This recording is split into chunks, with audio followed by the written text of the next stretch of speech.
복된 소식 아름다운 소리 AM 1590kHz 시카고 기독교 방송입니다.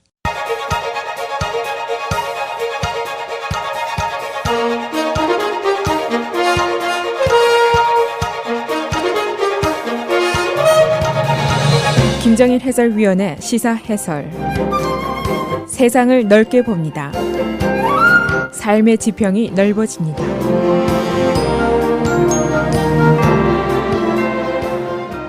시사 해설입니다. 북한이 지난 주말에 미사일을 또 쏘아 올렸습니다. 이번 미사일 발사는 무기 시험이라기보다는 트럼프 대통령에 대한 시험이다. 이렇게 보는 시각이 대부분입니다. 혹자는 트럼프에 대한 도전이다. 이렇게 해석을 하기도 합니다. 그런데 트럼프의 반응이 어땠는가? 주요 언론들이 모두 입을 모아서 매우 미온적이었었다 하는 평가를 하고 있습니다. 한 언론은 그답지 않은 억제 반응이다. uncharacteristic restraint 그런 얘기를 하고 또 다른 언론은 놀라운 억제다. surprising restraint 이런 단어를 쓰면서 그의 자제적인 반응을 설명을 하고 있습니다. 이 타이밍상으로 봐서 일본의 아베 총리와 플로리다에 가서 트럼프 대통령이 멋지게 골프도 치고 바로 그 전에는 19초 동안이나 긴 악수도 하고 아주 화기애애한 분위기가 연출이 되는 시점인데 북한의 김정은이 여기에 재를 뿌린 것이라고 볼 수가 있습니다. 미일 정상들이 만나서 핵과 미사일 개발을 금지할 것을 촉구한다 하는 얘기를 한 지 불과 28시간 만에 김정은이 여기에 타이밍을 잡았습니다. 그래서 오늘은 북한의 미사일 실험 어떤 의미를 갖고 있는 것인지 왜 반응이 이렇게 미온적으로 나오고 있는 것인지 알아보도록 하겠습니다. 이 북한의 미사일 실험 직후에 트럼프의 반응을 한마디로 그답지 않은 자제였다. 매우 미온적이었었다. 그런 평가가 대부분입니다. 아베 총리와 트럼프 대통령이 나란히 기자들 앞에 나와서 단 23단어짜리 스테이트만 내고 질문도 받지 않고 사라졌습니다. 그 성명서 내용은 결코 용납치 않겠다. 자주 듣던 말에 불과한 내용이었습니다. 미국과 한국에서 기대가 있었습니다. 트럼프가 이번에는 세게 나올 것이다. 그런 기대들을 했는데 그래서 한국에서는 요즘에 공공연하게 미국의 북한에 대한 선제 타격론 이런 말까지 나돌아다니고 있습니다. 트럼프의 입으로 한 이야기들 때문입니다. 지난 1월에 북한이 대륙간 탄도탄 미사일을 실험하겠다 하고 위협을 했을 때 트럼프가 트위터를 했는데 It won't happen. 한마디로 그런 일은 안 생길 것이다. 그렇게 반응을 했었습니다. 그리고 그는 북한의 핵미사일 문제는 나에게 매우 우선순위가 높은 문제다라고 얘기를 했습니다. 그리고 제임스 매티스 국방장관이 국방장관이 되자마자 처음으로 방문한 것이 바로 한국과 일본이었습니다. 그러니까 그의 발언이나 행동으로 봐서 매우 강력한 반응이 나올 것으로 기대를 했었는데 또 평소 그의 스타일과는 전혀 다른 반응을 보였다. 그 이유가 무엇이냐? 그런 궁금증들이 나오고 있습니다. 오늘 여러 전문가들을 인용해서 언론들이 보도한 것을 압축해서 정리하면 대충 이런 얘기들입니다. 브루킹스 연구소의 제프리 베이터 연구관이 한 얘기가 있는데 아마도 아직 트럼프 안보팀의 대북 전략이 완성 단계가 아닌 것 같다. 그런 의견을 내놨습니다. 그러니까 아직은 전략 부재다. 이제 그런 얘기입니다. 또 다른 반응, 화이트하우스의 정책보좌관, 우리가 북한에게 또 다른 강력한 시그널을 곧 보내게 될 것이다. 라고 얘기를 했습니다. 어제 CBS의 Face the Nation 프로그램에 나와서 이와 같이 밝혔습니다. 그러니까 후속 조치가 있을 것이라는 것인데 그것이 언제 어떤 시그널이 보내질 것인가 이것은 아직 밝혀진 것이 없습니다.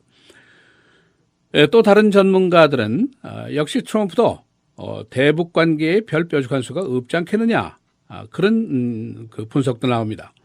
모든 그 옵션들이 다 어렵고 나쁜 것들이 많다 그런 얘기죠.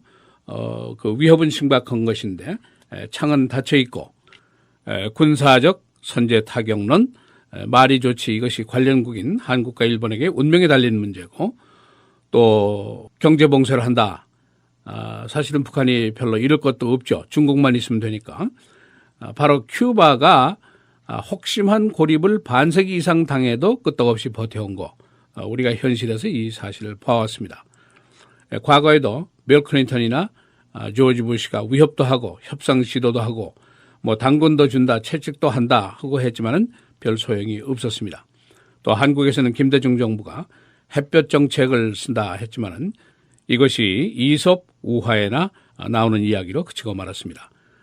그러니까 이것저것 다 안 되니까 오바마 대통령이 전략적 인내다 하는 얘기를 들고 나왔습니다. Strategic Patience 이런 얘기를 했는데 그러나 오바마 대통령이 등장하고 그 직후부터 시작된 북한의 도발은 그의 임기 중에 계속이 됐습니다. 그러니까 인내는 했는데 전략은 없었다. 그렇게 볼 수밖에 없습니다. 자, 이 판에 이제 트럼프가 나서서 It won't happen 하고 큰 소리를 치기는 쳤는데 북한이 여전히 도발을 계속하고 있단 말이죠.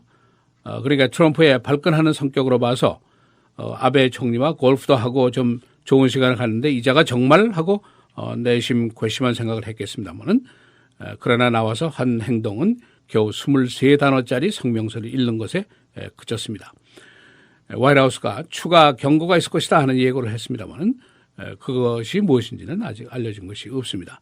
척 슈머 상원의원 어제 페이스 더 네이션에 나와서 트럼프 대통령이 한국에 대해서 언급하지 않은 것은 유감이다 하는 이야기를 했습니다. 그는 한국이 바로 북한의 적대적인 태도에 가장 민감한 나라가 아니겠느냐 그렇게 보고 있는 것이죠. 한국의 언론들은 북한의 미사일 실험 바로 직후에 북한이 도발을 하기는 하면서도 ICBM 대륙간 탄도탄을 쏘지 않고 중거리 미사일을 쏜 것으로 봐서 트럼프에게 어느 정도 겁먹은 것이 아니냐 그런 해석을 하는 언론들도 있습니다. 그러나 김정은으로서야 비싸고 큰 미사일을 쏠 필요도 사실은 없죠. 중거리 미사일로도 목적 달성을 할 수 있다는 계산이 틀림없이 있었을 겁니다. 바로 내달에 한국에서 한미 연례 합동 군사훈련이 열리게 됩니다. 바로 Key Reserve라는 작전이죠. 항공모함을 비롯해서 핵 잠수함, 전략 폭격기, 첨단 무기들이 모두 한반도에 집결을 하게 됩니다. 만일 대선이 확정된다면은 대선 전국이 될지도 모릅니다. 또 한편 미국의 정가, 혼란과 내부 갈등 이것이 당분간 쉽게 사라질 가망성이 없습니다. 북한이 이 오바마 대통령 등장 직후에 시작한 도발이 연쇄적으로 있었습니다. 핵실험을 했고 미사일 실험을 했고 미국 여기자 2명을 억류했었고 개성공단에서 한국인 억류했었고 아주 도발을 시리즈로 했었는데 그러니까 이런 식으로 미루어 본다면 앞으로 몇 달 동안 북한의 도발이 더 계속될 수도 있다. 그런 예상을 할 수가 있습니다. 트럼프가 북한의 핵미사일 실험을 못하게 할 것이다. It won't happen 하는 말을 하던 날 제가 제 백인 친구 한 사람을 만났습니다. 이 사람은 굉장히 보수적인 생각을 가진 사람인데 점심 식사를 같이 했는데 이 친구의 말이 북한이 절대로 더 이상 도발을 못할 것이다. 그렇게 얘기를 했습니다. 트럼프에게 덤비지 못할 것이다. 그런 얘기를 했는데 만일 그런 일이 벌어지면 $100 내기를 걸겠다라고 큰 소리를 쳤습니다. 그러면서 한 말이 국방장관 제임스 매디스가 별명이 매독이다. 무시무시한 사람들이다. 그런 점을 제게 상기를 시켰었습니다. 그런데 제가 그때 매티스가 매독일지는 모르겠지만은 이 세상에는 매독뿐만 아니라 크레이지 독도 많이 있는 법이다. 그렇게 대꾸를 했던 기억이 있습니다. 여하튼 오늘은 제게는 $100 부수입이 생기는 날입니다. 시사해설 김정일입니다.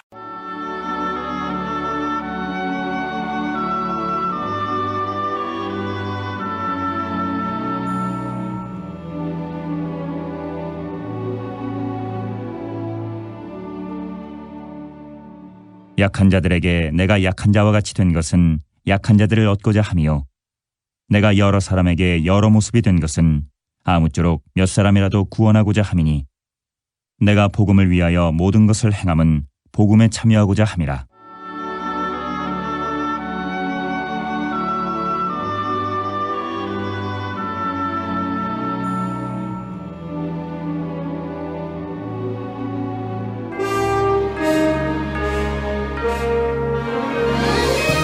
헤드라인 뉴스입니다.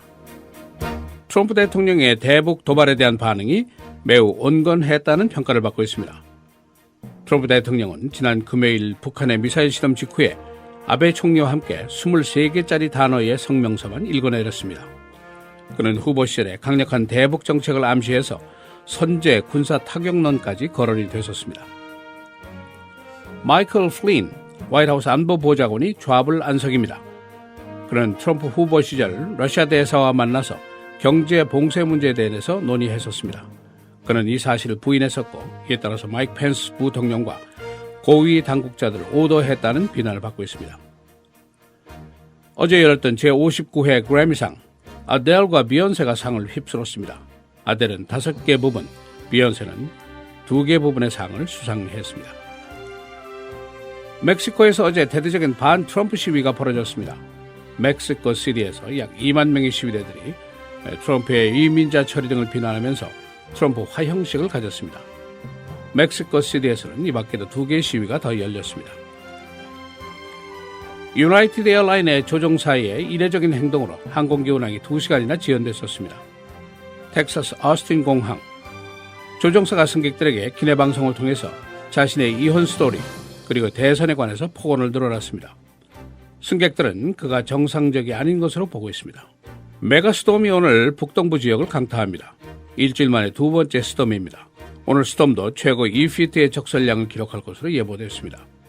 보스턴 학교들이 휴게에 들어갔고 이 지역의 항공기가 거의 모두 취소됐습니다.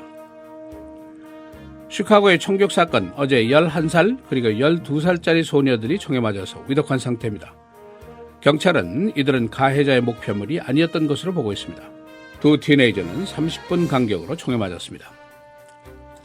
시카고 출신 래퍼가 어제 그래미상을 3개나 받았습니다.